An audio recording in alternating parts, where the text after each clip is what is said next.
Hey, this is Orange County Executive Steve Neuhaus. I'm here with my friend, Chef Andre Robinson. He has an awesome restaurant called Artistic Taste here in Orange County, in Harriman, in the town of Monroe. He's got a cool story. So, first off, Andre, nice to see you. Pleasure. I read your story. It's incredible. So let's start from the beginning. First off, you're born in Jamaica. Yes, I was. I don't know why you would leave because I love the island, but I love America and I'm happy you're here. But you came here, I think, at 11 years old? 11 years old. With your mom. My mom. And where do you move? Jamaica, Queens. Jamaica, Queens. 131st South Ozone Park. And then a couple of years later, your dad comes, but when you're growing up, you're watching your mom cook? Exactly. Since at a young age, at a very young age. And you, so you grow up, you graduate high school, you end up going to a great university. St. John's. St. John's, right awesome. in Queens. Yeah, I graduated with a communications degree, and you're working for the HRC, corporate company, and I did it too. I worked in a city. I worked in the World Trade Center actually, and it just killed me. It was a lot of, it was dark when I left in the morning, dark when I got back at night. And it was not for me. I enjoyed the experience I had. Yeah. You kind of had a similar story, right? Similar story, yeah. I was worked for a nonprofit recruitment company called HRC. Okay. And I just, I hated my job, to be honest with you. Yeah. I just wasn't happy there. So my girlfriend at the time, my wife now, she encouraged me to go back to school for something that I enjoyed doing, which was cooking. Yeah. And I ended up doing that. Actually, that's a long story. That's a leap of faith. Yeah, it is. Yeah. You got a degree. Yeah. You did 4 years in Uh-huh. communication, and you're working in a corporate thing. And I was making good money. Yeah. Yeah. So not only I was doing that, I was also a road manager for an Emmy Award violin duo called Nothing But Strings. Wow. So I was making pretty good money. So I left all of that. You're married at the time, or No, your girlfriend? my girlfriend at the time. Okay. Yeah. Went back to culinary school. I had to make some adjustment to pay for culinary school, because the St. John's loan is still there. Yeah. Oh, yeah. So paid for culinary school out of pocket, did that, and never looked back. Graduated culinary school 2011, started my catering company in 2012, and all led to this. So you graduated culinary school. I saw on your thing that you started working at the Plaza? Yes. So but before that, I bounced around a few Yeah. before the Plaza. Did my external per se. Went to a Mediterranean restaurant by the name of Italy, where I fell in love with the Mediterranean cuisine. It was, to this day, I would say, is my favorite cuisine. Really? Yeah. That's great. I think I think majority of the world's too, Yeah, right? exactly. Yeah. And then I went to the Four Seasons restaurant, not the hotel. Okay. People seem to get that confused. That was a very good restaurant. Went there, dined into the fine dining atmosphere, and then bounced around for a few years, and then I went to the Plaza Hotel. Stayed there for about, I want to say, almost 10 years. So when you're going to culinary school, I know some people go into like specific routes. They want to go into the bakery part. They want to go into the, other types of things. Did you get a broad education? It was there? a broad education. We had different modules. So Okay. I was mostly focused on culinary, not pastry. Okay. I'm not afraid to say I'm not a pastry chef. I mean, Yeah. I dabble. Yeah. But I'm not full on in pastry. It's not my forte, so to speak. Did you fall in love with the Mediterranean while you were the cuisine while you were in school, or after you graduated? After I graduated school. Okay. Yeah. Cool. I would say right before I graduated, because I started working there before I graduated. Have you been to like Italy and those places physically yet, or no? No, not as of yet. That's gonna be No, great. Not as of yet. Yeah. It's funny you said that. I actually won a competition called a Brandiamo competition while I was in culinary school, and one of the gifts was a trip to Italy, and Wow. 2,500 euros. And I didn't end up going to Italy because of some circumstances, but yeah, it worked out. I got during when the Russians invaded Ukraine. I got activated and went to Europe with 100,000 other American troops. And wow. when you had downtime, you explored. Yeah. And I went to places like Rome, Napoli, which is a southern and like near the boot of Italy, and tried all different types of cuisines. But I'm looking forward to not only eating here, but Yeah.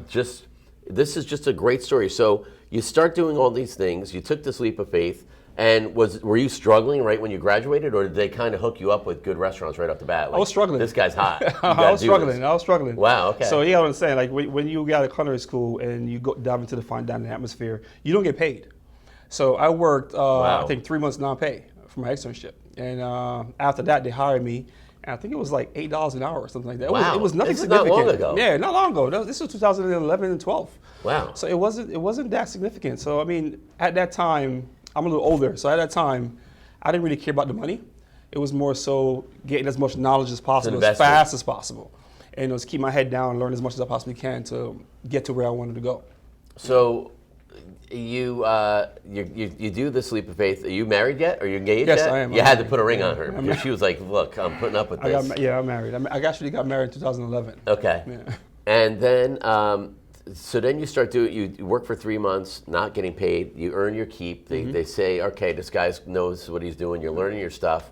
Then what happens? Because I look at your bio, and you're cooking for Al Roker, Will Smith, like rock stars, like unbelievable, great people, great personalities. I don't want to say it's a bit of luck because there's a lot of work that goes into it. So after I started my catering company in 2012, and working at the Plaza Hotel, I was fortunate to meet people. It's an open kitchen. Yeah. To meet people that just love my food, and that lead from one person to another person to word of mouth. And I met a lady by the name of Marva Smalls, and through her, I've gotten really connected. And that's how I got all these celebrities to come about. And they're like, "Hey, when you're off, do you want to do a dinner party for me?" Exactly. Robert Kraft, he's one of He's the, come my, here, my big, right? Yeah, exactly. One of my big guys. They come to Harriman because that's how good you are. You're He came when I opened. It's like a Yeah. support thing, But but it all worked out, man. I have no regrets. Wow. Yeah. So, do you have any? Can you have like true confessions, like an Anthony Bourdain on like bad experiences, good experiences? Oh, yeah, there's plenty of those. What's your worst experience? That book needs no telling. I mean, that book is word for word exactly what the kitchen is like. I mean, if anybody read that book, Kitchen Confidential. any chef out there read that book, I don't have to say it. Like that's what it is. Yeah. That's exactly what it is. It's a tough industry, but it's also a fun industry if you like what you do. I love what I do, so sometimes I do 14, 15 hours a year. I don't feel like I'm working. Is it a better passion? Change of pace going from New York City restaurants to here now? And you got boys too. We haven't gotten into there. You got two boys. Yeah, so a little bit. I moved up here. I want to say 7, 8 years ago. So I was commuting back and forth to work in the city. So after the pandemic in 2020, the hotel got shut down completely. And at that time, I had signed a lease here in January in 2020. Oh God. So this was supposed to be it wasn't supposed to be a restaurant. It was supposed to be a commissary kitchen. This old area is supposed to be like refrigerators and just like hoods everywhere and stoves. Because I had a lot of catering clients from here to Woodstock. So not only my catering company was growing, it was growing up the Hudson Valley. Wow. So I have commissary kitchens in the city, but I needed something here in the middle so that we don't have to commute that far. And then the pandemic happened. And then I literally watched my clients just disappear. Like all my contracts was just like, it's not going to work out. It's not going to work out. Everybody got afraid. Everybody was afraid. And I sat there. I remember I sat in my living room for like hours, just watching CNN, watching the news. And I'm like, I'm plugged in. I'm like, what do we do? What World's do we do now? falling apart. Yeah, this is it. This is the end. Yeah. So I said, you know what? No, I got to pivot. So I came in here one day. I sat here for like a day. And I say, you know what? I'm gonna turn this place into a restaurant. What did it look like, by the way? It was just, I don't know if anybody's been, but it was just that wall and that wall. There's nothing here. It was a liquor store before this. Wow, okay. Yeah, so then at the time, I took everything out, and the guy had a bunch of shelves, took the shelves out. I put my order in for all my equipment to come in, all my refrigerator, the hood guy, David Hood. Yeah. He's supposed to come put up like a 20-foot hood here, a 10-foot hood in the back. And I sat here and I called him. I said, listen, there'll be some changes. And he was like, what do you want to do? I said, I'm going to turn into a restaurant. I want to open 3 days a week in the pandemic and just serve good food. And not the food that I'm used to serving in the city, but something for the everyday people. I don't want to do a tasting menu. I don't want to be too fine. I want casual food done properly. Yeah. Like homey food. Yep. So he said, okay. He came in, he put the hood up for me. I called a couple of buddies of mine. They came in and we literally did all the work ourselves. A good friend of mine, Colin, lives up the street. He made these tables out 2x4s for me. Wow, very cool. And we banged it out together and we did the flooring. We opened up in July 2020 with no staff. It was just me, my wife, and one server. Wow. Yeah, it was nobody here. And because I didn't expect it to be that busy, so I'm like, we can handle it. It's gonna be nothing. The line was out the door. Wow. Yeah, it was insane. The response was amazing. Wow. And then we struggled. I'm actually mad at Tony Cardone and Neil Dwyer, the mayor and the supervisor, for not telling me sooner. But they introduced us now. But this is great. I'm excited about it. So in the meantime, you got 2 boys. Yeah, I have 2 little boys. I have an 8-year-old and a 12-year-old. Which is tough. I got 4. I got 2 boys, 2 girls. It's another full-time job. Yeah. It's another full-time job. It's not easy. But hats off to my wife. She plays a major part. And they're doing great. Does she Does she cook at home too? Yeah, she does when she wants to. Yeah, because sometimes so it's funny because like you get asked to cook at people's houses and you're cooking for these rock stars and really famous people in our society. But I think most people listening and watching this, they don't know their chef. Yeah. They know the restaurant, maybe owner, maybe the maitre d' and the waitress or waiter. And I'm a back of the house guy. You are? Okay. I've always been that way. Like I've turned down so many TV shows. I'm just not a front of the house person. I'm not a TV guy. So, I mean, I don't mind like Destiny, like my partner here now. Like she takes care of all the front of the house stuff, and it takes a lot of weight off my shoulders, honestly. When you go home, or like I know some people that do this for a living, like you, are like I'm making box mac and cheese, or I'm picking up pizza on the way home because I'm done with cooking. What are you expected when you get home? Like your boys and your wife, like they're making something good, Dad. Especially on Mondays and Tuesdays. Okay. And they're looking forward to it. My 12-year-old, he loves food. He loves cooking. Okay. Like, he works great. He comes in the summertime, like he's making the octopus. Oh wow. Like the most I would say the most famous dish on the menu. People love that thing, and summertime, that's him. It's my 12-year-old making it in the back. Wow. And he's very talented. My wife is simple, chicken, rice, beans. Yeah. A vegetable. That's mostly what they ask for most of the time, honestly. Do you ever get back to Jamaica? Every year. You do. Yeah, you have a lot of family still there. No. Wow. Everybody's there. I have cousins there and stuff like that, but they're more so like in the Kingston area. Yeah. But I go sometimes twice a year. Yeah. Yeah. What's the Glens River Falls, right? Yeah, Duns River Falls. Yeah, I knew something like that. Yeah, beautiful. It's also like I go to rejuvenate myself. Yeah. It's like a reset. Just gonna ask you like your heritage there. Yeah. So you feel good when you come back there. Exactly. I mean, I could be biased, but I tell people, man, the best food I've ever had is in Jamaica. Really? It's just the quality, the ingredients. It's amazing. Yeah. And I would say for you to experience Jamaica, go to Jamaica and like experience with the locals. Go to the local restaurants and enjoy some good food. Go to the local joints no matter where you go. Yeah. And so I go there, I explore, I travel around. Because as a kid, I don't really remember much, and I never really got to travel around that much in Jamaica. So as I go now as an adult, I try to do as much as possible, and I bring my boys to be a part of that. That's great. And my wife. So the four of us, we go and we just enjoy it, man. We not a bad place to be from to bring them to. No, not at all. Absolutely beautiful. Not at all. Yeah. Are you inland or near the water? So both. Okay, so we go into Montego Bay and then we drive to Kingston. We all over the place. So we go to plenty. I would say about 4 to 5 parishes a year that we go to. Wow, great. Yeah. Wonderful. Mm-hmm. So how did you end up here? How did you end up in Harriman? So after we got married, we bought a place in the Bronx. We were there for a while in Throgs Neck. And then we just needed more space. I had my first son, Andre, 12 years old. He's 2 years old. And then we started looking for a house, a bigger land, more land for him to run around. He loves sports. So the Bronx wasn't there for us. And then we started looking up in the Hudson Valley. First we went to Westchester, we couldn't really find anything. So we came up here. We actually it was like an accident, honestly. We were just driving to Woodbury Commons and we came in the area. And then we met a guy, my neighbor, Jose, and he invited us to his house. And then the house next door was for sale. And it was just like, what? This is like fate. Yeah. Right? So we literally like parked in our neighborhood for like hours just to see the people and the interaction. And then we fell in love with the neighborhood. That's great. And we bought a house and like 7 years ago, and that was it. And your boys are going to Mount Woodbury? Yeah. That's where I went. Yeah. Good school. Heavy into sports. That's great. Heavy into sports. Great school. That's incredible. So you said you had an operation in the city and an operation here, like right before 9/11. You still have an operation in the city? Still do. We still do catering. Yeah. So sometimes after being that we're very short staffed, I have to close the restaurant some days. Like last week we had an event for Al Roker. We had to close the restaurant. And who seems like a wonderful person, right? Amazing. Like the most friendly guy you could possibly meet, honestly. Yeah. Very humble. Is there famous people that you would never cook for again?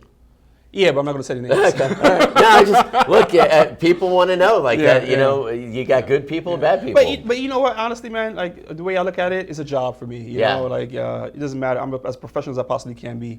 It doesn't matter what the person is like or who I'm cooking for. It's the same product. So whether I'm cooking for a celebrity, I'm cooking here. It's the same product. There's no tear in my level of cooking. Like what you get is what you get. Like this is what I provide. And it doesn't matter who you are, I'm going to give you excellence. When you're out cooking, and again, forgive me for my ignorance on here, are you like a hibachi chef and everybody's watching you? Or are you out in the back room and bringing stuff out? Yeah, so both. We do a little bit of both, because some of these places have open kitchens and they want, it's like a chef's table.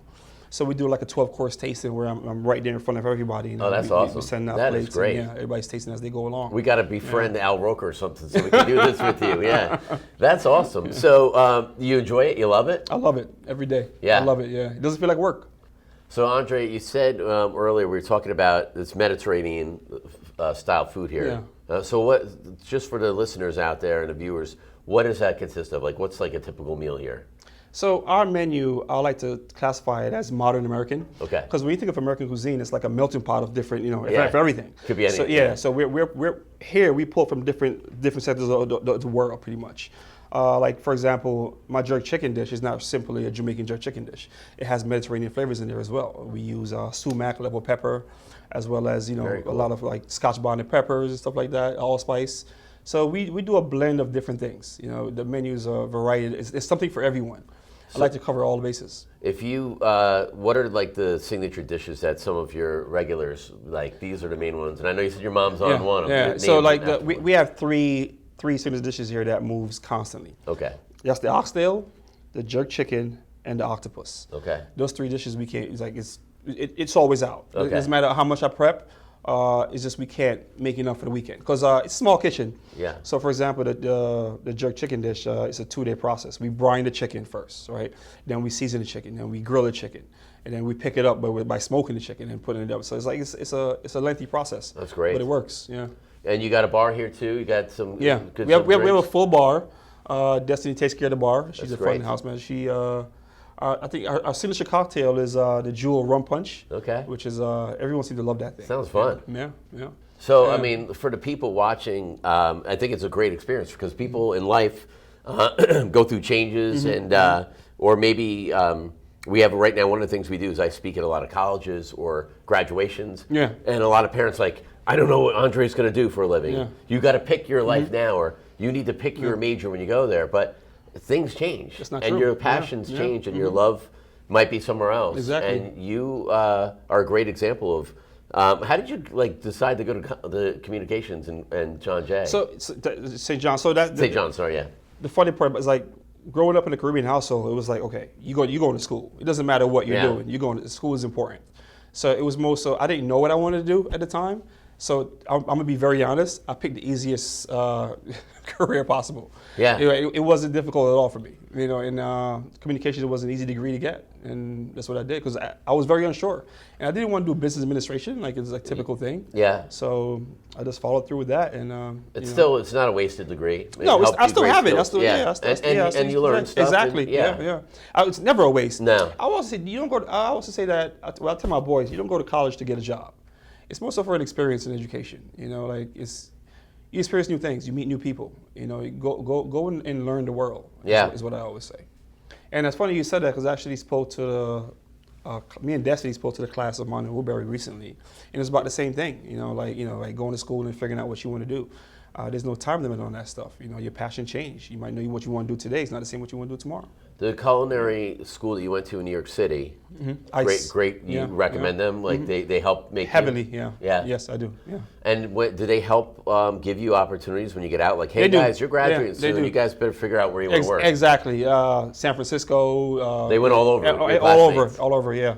I have friends right now that's in Spain working. Like we talk all the time. You gotta let me know because the military's sending me there. In the near future. Yeah, exactly. So I have friends all over the place. It's like doing what they want to do. A good best friend of mine from culinary school, Joao Rodriguez, he's the executive chef at the Lowe's right now, and he's crushing it. So it's like we all came up, and we all still in it. And you guys support each other. Exactly. Everybody has struggles. Yeah, he was here. He was here the other day. You have got what happened to them? Were they on the same boat as you in 2020 when the pandemic? And actually, industry. Similar age too, like maybe a year or two apart. Yeah, we all started like I want to say late. Wow. So it was like a change of career for most of us. Yeah. When you came here from Jamaica, and I know I'm bouncing around a little bit, but when you came here from Jamaica, the first years, it was your mom. Just my mom. Your dad came later. And she was just working. Yeah. At one point when I was in high school, my mom was working. She was an RN. She was a nurse. Yeah. And then she had a job in Long Island where she stayed at the house for like 2 days. So sometimes I didn't see my mom for 2 days. So I had to cook, prepare my own food and all that stuff. Was it you have brothers and sisters or just you and your mom? Sisters I have 2 sisters. They were here at the time. Okay. Yeah. But my mom always made sure that I had everything I needed. She was constantly on me. Like, you have to do this. Don't be late. You know, this is what you make, and you know, stuff like that. So I just finished. Colin Powell had a book. It's called. He passed away a couple of years ago. He had a book called "It Worked for Me." His parents were both from Jamaica. And he often refers to his parents' work ethic. He said they had 2-3 jobs, always working, pushing him to work. And he said that's what to this day what put it into him, that ethic and that spirit in him. So 100%. Your mom and dad, same. Your mom, my mom, same, 100%. Yeah. To this, my mom name is on the menu. You know, like it's Grace Joy Chicken. So it will never change. Who's the best chef in the family now? Me. Yeah. Okay. And they'll agree. They'll agree. Yeah. My mom might give you a little bottle here and there, but they'll agree. So, what's your favorite part about this? Running the day-to-day activity. Honestly, every day is different. It's never the same. Do you come up with like crazy ideas? Like, I got to try this. Maybe. This Oh will yeah, work. we all do. Yeah, me and Hey, Destiny. give this a shot. Of course. Destiny, what do you think about this? Yeah. We all do. Like, she would have an idea, and she would write it down. She's like, Andre, what do you think about this? Let's just try it. I was like, let's try it out. I never say no. I always say, let's try it out. You know, because even if I know it's not going to be good, I want them to try for themselves and taste it, so they would learn the flavors and balance of like different ingredients. So it's a challenge, but we love it. So you survived and you changed this into a restaurant, and you still have the other businesses. Has everything come back now, pretty much, to pre-pandemic? I wouldn't say 100%. Yeah. No, not 100%. It changed, but a little bit too? It's steady. It's very steady. Yeah, it's changed a lot. Yeah. Out there, we're no longer in the same place we were 5 years ago, 6 years. Yeah, it's especially in this industry. You know, like I always say that the hospitality industry was hit the hardest than anything else. You know, it's because now you're competing with everyone. No one wants, like before, working in the back of the house was like, you take a lot of pride into that stuff. I don't see it as much anymore. Yeah. From people, We had we deal with the hospitality industry a lot, and a lot of restaurants talk about the lack of hiring staff, and but they also talk about I think things have gotten better, but the supplies. Yeah. There was like very difficult. You couldn't get chicken for 1 week, then you can't get pork. That was a nightmare. Yeah, that was to this day. I commute, like I go to Hudson Point to pick stuff up at 4 o'clock in the morning. I'm driving down to the city just to get fish or something like that. My oxtails, the Kobe. It's like it's still difficult in some ways, but it's a lot easier than it was a few months ago. A guy that used to live in Orange County, I think he moved to Florida now, but his family still has roots here. Joe Benora Sr., who started like this big catering hall, Anthony's Pier 9, which is now being turned into a film studio. He is a guy like you until he retired.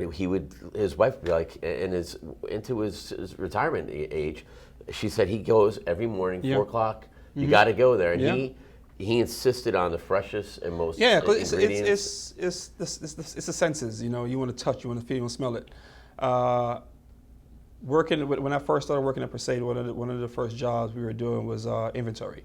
So when the delivery comes in, we check everything. The fish, if something's not right, we send it back. I do that here, but I'm a small restaurant, I kind of do it myself. So by me going there, it's me doing the same thing. Does going there set the agenda of what you're going to cook, or you go there with a mission? 100%. I want clams, I want this, I want that, or when you go like, you know what, this is fresh, I'm going with this. And that's why the menu changes, like maybe sometimes twice a week. This is great. If I can't find something, I will 86 it, and I won't.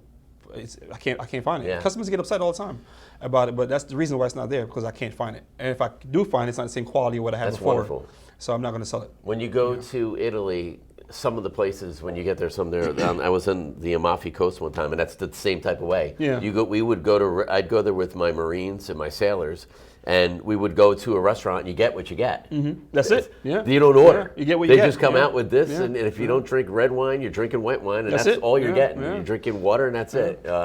But I like that kind of dining atmosphere. I think that's actually caught on. I think people, exactly. Want the experience. They want the I don't know what's coming next. So this has been really interesting and exciting. I want to eat here. I want to come here. I think people want to come here. I checked out your website last night. Yeah. So Artistic Taste here in Harriman, and Andre knows what's going on. This is incredible.